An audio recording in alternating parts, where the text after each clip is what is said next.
მოგესალმებით საქართველოს პრემიერ-მინისტრს, საქართველოს პარლამენტის თავმჯდომარეს, პარლამენტარებს, მინისტრებს, მმართველი პარტიის თავმჯდომარეს, კონსტიტუციური ორგანოების ხელმძღვანელებს, ავტონომიური რესპუბლიკებისა და ადგილობრივი თვითმმართველობის წარმომადგენლებს, საქართველოს მართლმადიდებლური ეკლესიის სინოდის წევრებს, სხვა კონფესიის წარმომადგენლებს, გენერლებს, სამხედროებს, პოლიციელებს. მივესალმები მმართველი გუნდის საპატიო თავმჯდომარეს ბატონ ბიზინა ივანიშვილს, მივესალმები სრულიად საქართველოს. მათ შორის განსაკუთრებული სიყვარულით და მონატრებით მივესალმები ჩვენს აფხაზ და ოს და-ძმებს და მივესალმები ჩვენი ქვეყნის საზღვრებს გარეთ მცხოვრებ თანამემამულეებს. პირველ რიგში მინდა მადლობით დავიწყო იმ დობისთვის, რომელიც მმართველმა გუნდმა ჩემი კანდიდატურის წარდგენის, ხოლო საარჩევნო ხმის მქონე დელეგატებმა საქართველოს პრეზიდენტად არჩევით გამომიცხადეს. საქართველომ საუკუნეების განმავლობაში მრავალი ქარტეხილი გამოიარა. ჩვენმა ჭირ ვარამ გამოვლილმა ხალხმა კი საკუთარი სამშობლოსა და ღირსების დასაცავად ერთი შეხვედრით შეუძლებელი შეძლო მსოფლიოს უდიდეს იმპერიებთან, ბევრად მრავალრიცხოვან მტერთან 1000 წლეულების მანძილზე შეუპოვრად იბრძოლა, გადარჩა და შემოგვინახა ის ღირებულებები და ფასეულობები, რომელსაც ჩვენი ერი დაეფუძნა. ყველასთვის ცნობილია, რომ ჩვენ ერთ-ერთი გამორჩეული ისტორიული ერი ვართ, რომლის ჩამოყალიბებაც უძველეს დროში დაიწყო. ჩვენმა ხალხმა შექმნა ქვეყანა და რაც მთავარია, მარადიული იდეა, რომელსაც სამშობლო ჰქვია. სწორედ ამ იდეას უფრთხილდებოდა და იცავს მუდმივად ქართველი ერი. ჩვენ შევქმნით უნიკალური კულტურა, რომელიც აგერ უკვე საუკუნეებია დროსა და სივრცეში უხილავი ძაფებით, საერთო ტრადიციებითა და ღირებულებებით გვაკავშირებს ქართველებს. მშვიდობისთვის მუდმივმა ბრძოლამ და მტრების მოგერიებაში გატარებულმა ასწლეულებმა ჩვენს ხალხს ხასიათი გამოუცო და ერთობის სასიცოცხლო მნიშვნელობაში დაარწმუნა. ერთობის, რომელიც ურთიერთპატივისცემაზე, ოჯახისა და სამშობლოს სიყვარულზეა დაფუძნებული, სადაც ძლიერი ოჯახი ძლიერ საქართველოს ნიშნავს, ხოლო ძლიერი საქართველო ძლიერი ოჯახის ტოლფასია. ქართული ოჯახი არის ადგილი, სადაც შვილები ბავშვობიდან სწავლობენ მშობლებისა და ბებია-ბაბუების პატივისცემას, თავისუფლების სიყვარულს, უსამართლობასთან ბრძოლას, განსხვავებული აზრის პატივისცემას და ეზიარებიან ჩვენი წინაპრების მიერ შემონახულ ტრადიციებს, რომელიც აერთიანებს ქართველ ხალხს.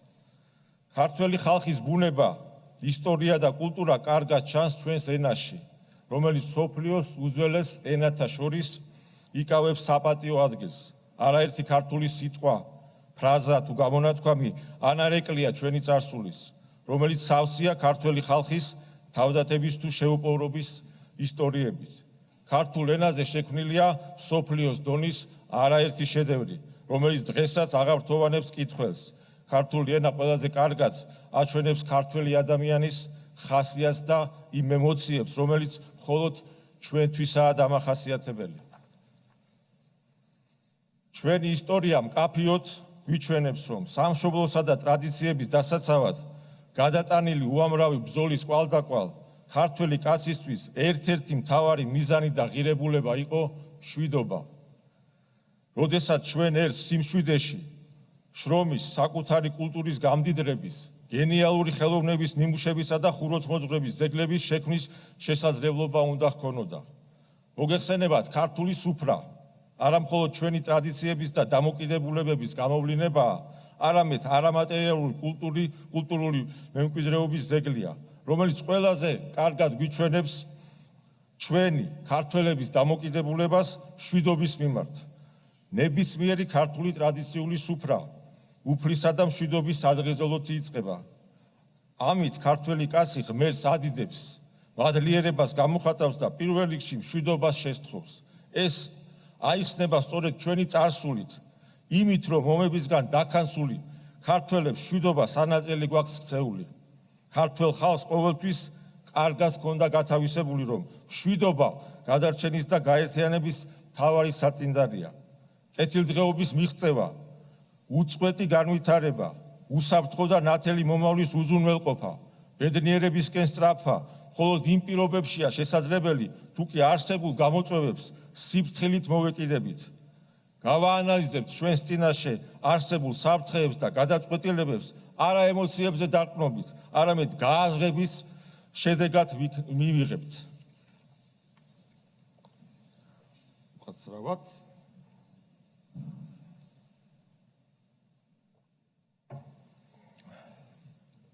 ალბათ დამეთანხმებით, რომ ჩვენ ქართველი ხალხი განსაკუთრებული ემოციებით გამოვირჩევით, რიცაც ჩვენი არაკეთილმოსურნეები ხშირად სარგებლობენ. სწორედ ამიტომ განსაკუთრებული სიფრთხილე და წინდახედულობა გვმართებს.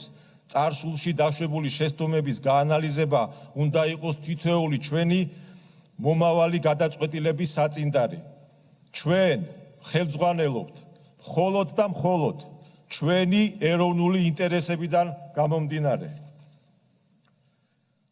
ბოლო წლების განმავლობაში რეგიონში და მსოფლიოში განვითარებული მოვლენების ფონზე ჩვენს ქვეყანას არაერთ გამოწვევასთან მოუწია გამკლავება, მათ შორის ისეთ საფრთხეებთან, რომელიც გამანადგურებელი შედეგის მომტანი შეიძლება ყოფილიყო ჩვენი ქვეყნისთვის. ჩვენ ეს მოვახერხეთ ქართველი ხალხის და სახელმწიფოს ერთადგომით. გადამწყვეტი როლი შეასრულა თავისუფლების მოყარე ქართველი ადამიანის ხასიათმა, რომელიც არ ეგუება ჩაგვრას, უსამართლობას, უპატივცემულობას და ამპარტავნულ დამოკიდებულებას, რომელიც მოითხოვს პატივისცემ ჩვენ ტრადიციებს, ღირებულებებს, ეროვნულ იდენტობას, ოჯახის სიწმინდეს, სარწმუნოებას და თანასწორად მოეპყრან ჩვენ სამშობლოს. სწორედ ასეთი მტკიცე შეუპოვარი ხასიათის დამსახურებით მოახერხა ქართველმა ხალხმა და სახელმწიფომ ამ უთანასწორო ბრძოლაში მშვიდობის შენარჩუნება, უსამართლობასთან და სიცრუესთან გამკლავებით, თანაც ისე რომ ვაგრძელებთ ეკონომიკურ წინსვლას, განვითარებას, ჩვენი ქვეყნის გაძლიერებას და ევროპული ოჯახისკენ სვლას. ქართველი ხალხი საუკუნეების განმავლობაში ჰარმონიულად თანაცხოვრობდა განსხვავებული ეთნიკური თუ რელიგიური კუთვნილების მქონე ხალხთან. ჩვენ ყოველთვის გამოვირჩეოდით ჰუმანური ბუნებით, განსხვავებულობის პატივისცემით, მაღალი ტოლერანტობით და რაც მთავარია, ყოველთვის ვიცოდით განსაკუთრებული მეგობრობა და ერთგულება, მოყვასის სიყვარული და პატივისცემა. სწორედ ამიტომ სხვადასხვა ეთნიკური წარმომავლობის მქონე ადამიანები ძალიან მალე თვლიდნენ საქართველოს საკუთარ სამშობლოდ და საჭიროების შემთხვევაში ქართველების მხარდახარ იბრძოდნენ მის დასაცავად. ისტორიას უხვადა აქვს შემორჩენილი მსგავსი გმირობის არაერთი ფაქტი. მიხარია დღესაც ეთნიკური უმცირესობის წარმომადგენელი ჩვენი მოქალაქეები აქტიურად არიან ჩართული ჩვენ საზოგადოებრივ პოლიტიკურ ცხოვრებაში. მინდა მადლიერება და განსაკუთრებული სიყვარული გამოვხატო მათ მიმართ. ჩვენი ვალია თითოეულმა მათგანმა საქართველოს სრულყოფილ მოქალაქედ იგრძნოს თავი.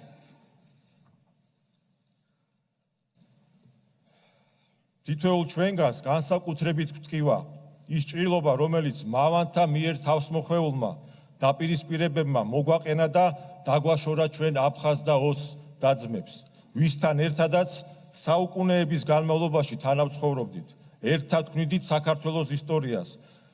მხარდამხარ ვიცავდით ჩვენ სამშობლოს გარეშემტრებისგან, წერდით გამორჩეული მეგობრობისა და სიყვარულის ისტორიებს, ქმნიდით ქართულ აფხაზურ და ქართულ ოსურ ოჯახებს. მე დარწმუნებული ვარ, ძალიან მალე ჩვენ შევძლებთ ერთად მოვიშუშოთ ომისიარები და გავაგრძელოთ მრავალსაუკუნოვანი ტრადიციებზე ურთიერთპატივისცემის და სიყვარულზე დაფუძნებული თანაცხოვრება ერთიან ძლიერ საქართველოში.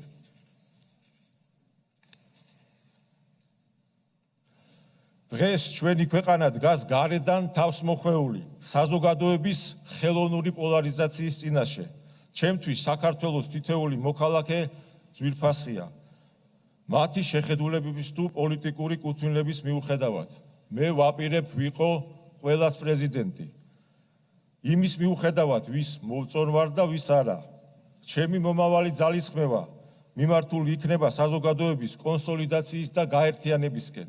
მიუხედავად იმისა, ვის რა შეხედულებები აქვს ამა თუ იმ საკითხზე. ჩვენ უნდა მოვახერხოთ გაერთიანება, ჩვენი სამშობლოს, ღირებულებებისა და ურთიერთპატივისცემაზე დაფუძნებული წესების გარშემო. მომავლის გარშემო, რომლის შენებაც ჩვენ ერთად უნდა განვაგრძოთ. ყველასათვის ნათელია, რომ ჩვენ ვართ თავისუფლების მოყვარე ერი და ჩვენი გამორჩეული ღირებულება თავისუფლების სიყვარულია. სიტყვა თავისუფლება უფლებასთან ერთად ასევე მოიცავს პასუხისმგებლობას და იმ ღირებულებების დაცვას, რომლისთვის ბრძოლამაც ეს თავისუფლება მოგვიტანა. ეს არის უკვდავი იდეისთვის ბრძოლა, რომელსაც საქართველო ჰქვია. სწორედ ეს იდეა მოიცავს ჩვენი ისტორიის, კულტურის, ტრადიციების, ეროვნული იდენტობის და სარწმუნოების პატივისცემას. ქართულ ენაში თავისუფალი სიტყვა სიტყვით ნიშნავს, რომ იყო საკუთარი თავის უფალი, არ იყო დამოკიდებული არავისზე და არაფერზე, საკუთარი სინდისის, ნამუსის, ადამიანობის და შინაგანი ხმის გარდა. თავისუფლება უპირველეს ყოვლისა სწორედ უფლის და ჭეშმარიტების ძიებას გულისხმობს საკუთარ თავში, ისევე როგორც სიკეთისკენ და სიყვარულისკენ სწრაფვას, რაც ჩვენ საზოგადოებას დღეს ასე ძალიან სჭირდება. თავისუფლება არ ნიშნავს ყველაფრის უფლებას. ყველას კარგად უნდა გვახსოვდეს, ჩვენი უფლებები მთავრდება იქ, სადაც სხვისი იწყება. თავისუფლება ასევე გულისხმობს კრიტიკულ აზროვნებას, კითხვების დასმას, დისკუსიას, რაც ნებისმიერ შემთხვევაში განსხვავებული პოზიციების დაახლოების უმთავრესი წინაპირობაა. სწორედ ჩვენ, საქართველოს თავისუფალმა მოქალაქეებმა, უპირველეს ყოვლისა, პატივი უნდა ვცეთ კონსტიტუციას, სახელმწიფო ინსტიტუტებს, კანონის უზენაესობას და იმ წესებს, რომელსაც ადგენს სახელმწიფო. სახელმწიფოებრიობის განცდა და შეგრძნება უპირველესია ძლიერი საზოგადოებისთვის და ძლიერი საზოგადოების და ქვეყნის შენების გზაზე. სწორედ სახელმწიფოებრიობა და ის ღირებულებები, რაზეც დგას ქართველი ერი, უნდა იყოს ჩვენი საზოგადოების გამაერთიანებელი. ზუსტად თავისუფლების, წესების და ეროვნული იდენტობის დაცვის ასეთ გაგებაში დაინახა ქართველმა ხალხმა შესაძლებლობა ევროპულ ოჯახში, რომელიც უნდა იყოს საშუალება ჩვენაირი პატარა ერისთვის დავიცვათ ჩვენი კულტურა, ღირებულებები, ტრადიციები, ისტორია და ენა, სარწმუნოება და სახელმწიფოებრიობა. თუ კი არსებობს ქართველი ადამიანი, ვინც შეიძლება ამ ღირებულებებს და შეხედულებებს არ იზიარებდეს, ალბათ საკუთარ თავს უნდა დაუსვას კითხვა, ვის ან რა შეიძლება ემსახურებოდეს. მე კი ჩემო ძვირფასებო, მე მჯერა ქართველი ადამიანის, მე მჯერა ჩვენი ერის სიძლიერის, მე მჯერა ჩვენი ისტორიული გამოცდილებით, ღირებულებებით, ქართული ხასიათით ჩვენ შევძლებთ საკუთარ თავში ვიპოვოთ ძალა და გავერთიანდეთ ჩვენი სამშობლოს გარშემო. მე მჯერა რომ სიყვარული გაიმარჯვებს, გაუმარჯოს ერთიან, ძლიერ, სიყვარულით სავსე საქართველოს. მერცი იყოს ჩვენი მფარველი. დიდი მადლობა.